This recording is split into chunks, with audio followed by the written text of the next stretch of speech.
cultural and educational rights. Okay. ശരിക്കും രണ്ട് articles ആണ് ഇമ്പോർട്ടന്റ് ആയിട്ട് ഓർത്ത് നോക്കേണ്ടത്. That is article 29 and article 30.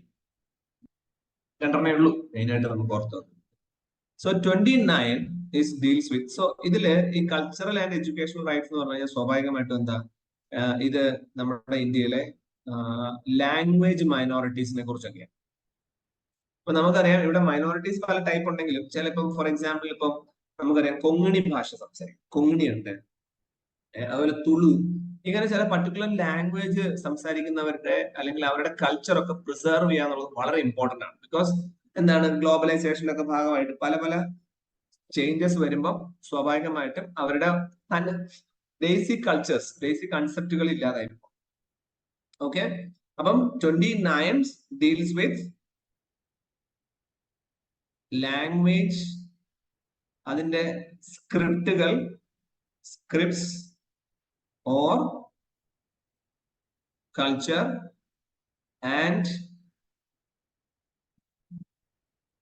right to conserve the same. That is very important. അപ്പം ഇന്ത്യക്ക് അകത്തുള്ള ഡൈവേഴ്സ് ആയിട്ടുള്ള കൾച്ചേഴ്സ് ആൻഡ് ഓൾ ദോസ് കൺസെപ്റ്റുകളെ അല്ലെങ്കിൽ ഐഡിയോളജീസിനെ അതുപോലെ തന്നെ കീപ്പപ്പ് ചെയ്ത് സംരക്ഷിച്ച് പ്രിസർവ് ചെയ്ത് വെക്കുക എന്നുള്ളതും വളരെ ഇമ്പോർട്ടന്റ് ആണ്. അതിനുവേണ്ടിയാണ് ആർട്ടിക്കിൾ 29 ക്ലിയർലി നമ്മൾ യൂസ് ചെയ്യുക. ഓക്കെ, അപ്പൊ article 29 deals with the preservation of language, script or culture. Okay, and ഇതുപോലെ തന്നെ ഒരു ചെറിയ കണക്ഷൻസ് ആണ് 30-ലുള്ളത്. ആർട്ടിക്കിൾ 30 ഡീൽസ് വിത്ത് മറ്റൊരു important point, that is the right to religious and linguistic minorities. Okay, it is the right to religious and linguistic, okay, language based linguistic minorities to establish, okay, to establish educational institutions. Okay, അതായത് ഈ കുഞ്ഞു language minorities ഉണ്ട്, അവർക്ക് അവരുടെ കാര്യങ്ങൾ preserve ചെയ്യാനും അല്ലെങ്കിൽ അടുത്ത ജനറേഷനെ പഠിപ്പിക്കാനും ഒക്കെ എന്ത് വേണം, സ്വാഭാവികമായിട്ടും ചില സ്കൂളുകളോ അല്ലെങ്കിൽ ഇൻസ്റ്റിറ്റ്യൂഷൻസ് ആവശ്യമാണ്. അപ്പൊ അതൊക്കെ ഉണ്ടാക്കാനും അത് പ്രിസർവ് ചെയ്യാനുമുള്ള റൈറ്റ്സ് ആർട്ടിക്കിൾ 30 പ്രകാരം കൊടുക്കും. അപ്പം നമ്മളിപ്പോ പറഞ്ഞ ടോപ്പിക്ക് ഫണ്ടമെന്റൽ റൈറ്റിലെ ഒരു ചെറിയ എന്നാൽ ഇമ്പോർട്ടന്റ് ആയിട്ടുള്ള ഒരു കുഞ്ഞു ഏരിയ ആണ്, that is cultural and educational rights. So cultural and educational റൈറ്റ്സിൽ the most important is we need to know about the two articles, that is article 29 and article 30.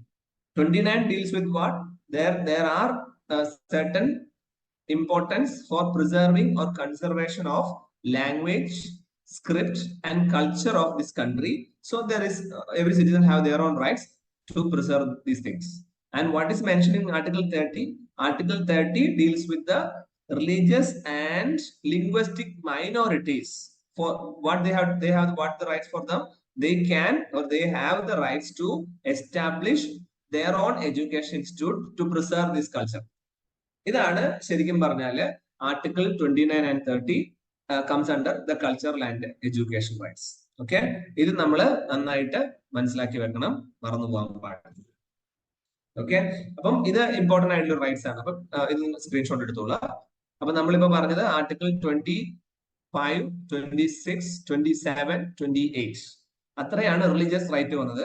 അതിനുശേഷം educational culture right 29 and 30. Okay, so ഞാനിത് clear ചെയ്യുവാണ്, note ചെയ്തോളൂ കേട്ടോ, screenshot എടുത്തോളൂ.